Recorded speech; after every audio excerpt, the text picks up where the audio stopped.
El Señor esté con ustedes. Lectura del Santo Evangelio según San Marcos. Gloria a ti, Señor. En aquel tiempo, al salir de la sinagoga, Jesús fue con Santiago y Juan a casa de Simón y Andrés. La suegra de Simón estaba en cama con fiebre y enseguida le avisaron a Jesús.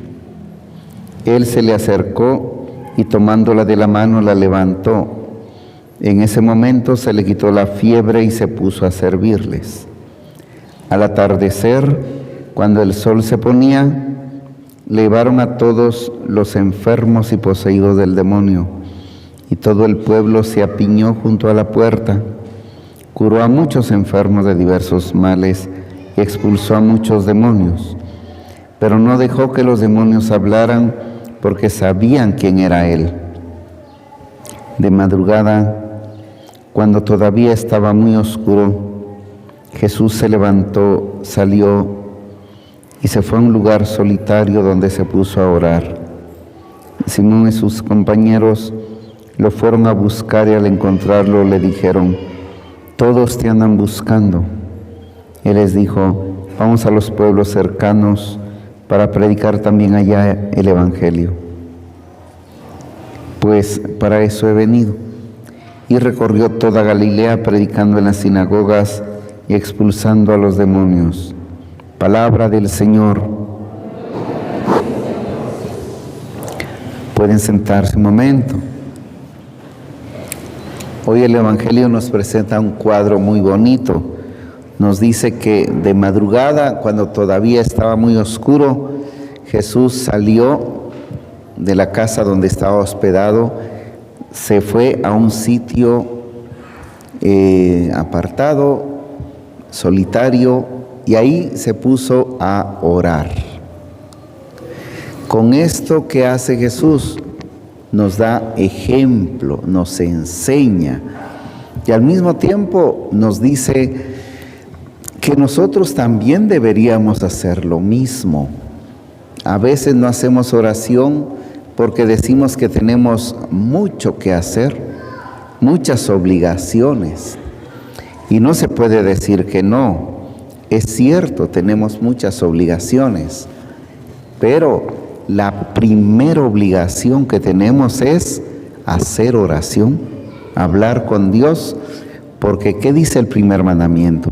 Amarás al Señor tu Dios sobre todas las cosas. Amar a Dios sobre todas las cosas. Entonces, al nomás despertarnos, antes de saludar a cualquiera, antes de desayunar, antes de empezar a trabajar, cuando nuestra mente está bien despejadita, porque todavía no hemos hecho nada, ningún trabajo, ninguna preocupación ha venido a nosotros, cuando estamos bien despejaditos, es el mejor momento, la mejor hora para hacer nuestra oración y platicar con Dios. De madrugada, cuando todavía estaba muy oscuro, dice, Jesús se apartó de la casa y se puso a orar.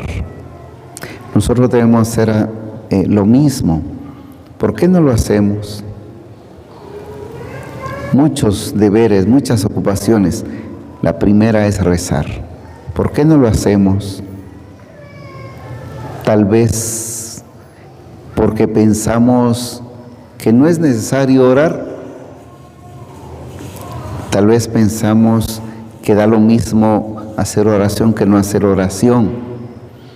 ¿Y para qué? ¿Para qué rezar?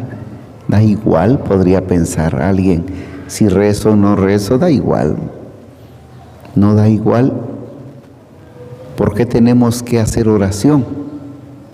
¿Para qué? Se hace oración para 4 cosas. Primero, para adorar a Dios, reconocerle como nuestro Ser Supremo, alabarlo, glorificarlo. Segundo, para darle gracias por todo lo que Él nos da, en el cuerpo, en el alma, cosas naturales y cosas espirituales, sobrenaturales. Tercero, para pedirle perdón porque lo hemos ofendido mucho a lo largo de nuestra vida. ¿Cuánto hemos ofendido al Señor con nuestros pecados? La oración es para pedirle perdón. Y cuarto, para pedirle lo que necesitamos, porque de Él viene todo. Nosotros nada tenemos, nosotros somos indigentes, no tenemos nada, es más, somos nada. Lo que tenemos, lo que somos, lo hemos recibido de Dios. Nosotros no nos hemos dado nada a nosotros mismos porque nada tenemos, porque nada somos.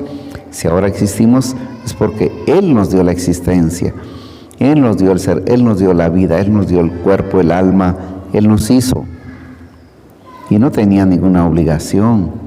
¿Para qué nos hizo?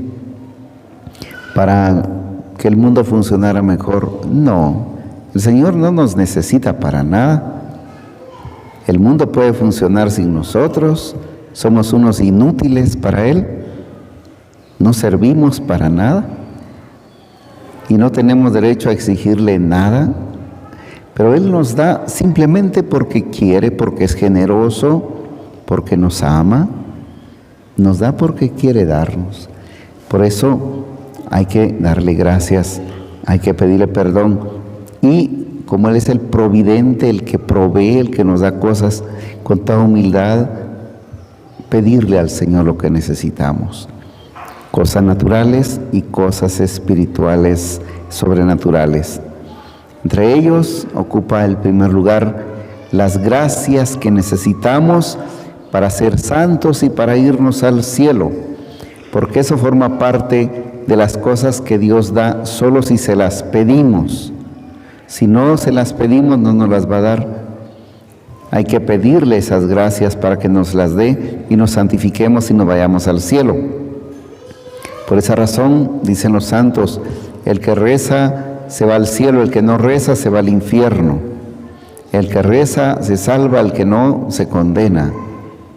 Y esto nos hace concluir que rezar, hacer oración, es necesario para salvarse, porque es en la oración donde pedimos esas gracias que necesitamos para ser santos y salvarnos. Es necesaria la oración para salvarse. Entonces está respondida la pregunta, ¿y para qué rezar? Para salvarnos, para pedirle a Dios lo que necesitamos. Y cuando pedimos haciendo nuestra oración con las debidas condiciones, se cumple lo que el Señor promete en el Evangelio: pidan y se les dará. Quien pide, recibe. Entonces, contemplemos esta escena que nos presentó hoy el Evangelio. De madrugada, cuando todavía estaba muy oscuro, Jesús se despertó, salió de la casa donde se hospedaba, se apartó a un sitio solitario y se puso a hacer oración. ¿Por qué no hacemos nosotros eso? El Señor nos dio ejemplo y con su ejemplo nos está diciendo, esto tienen que hacer. Y Jesús no hizo eso solo una vez. Ahí nos cuenta el Evangelio que Él hizo porque eso era lo habitual. Así era la vida de Jesús, así vivía Jesús. Él solo se levantaba y antes de hacer cualquier cosa, su oración. También nosotros, al levantarnos, antes de dar buenos días a cualquiera, levantarnos temprano, apartarnos a nuestro altarcito, a una sala o al patio, a solas, y ponernos a hacer oración, hablar con nuestro Señor.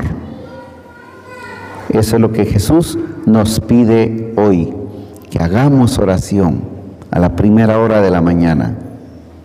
Vamos a hacerlo. Veremos cómo nuestra vida va a cambiar. Vamos a ser muy felices. Que la Virgen interceda por nosotros, que así sea. Vamos ahora a acompañar a estos niños que hoy se bautizan, que hoy reciben la gracia de Dios, se les quita el pecado original y pasan a ser parte de nuestra Santa Iglesia Católica.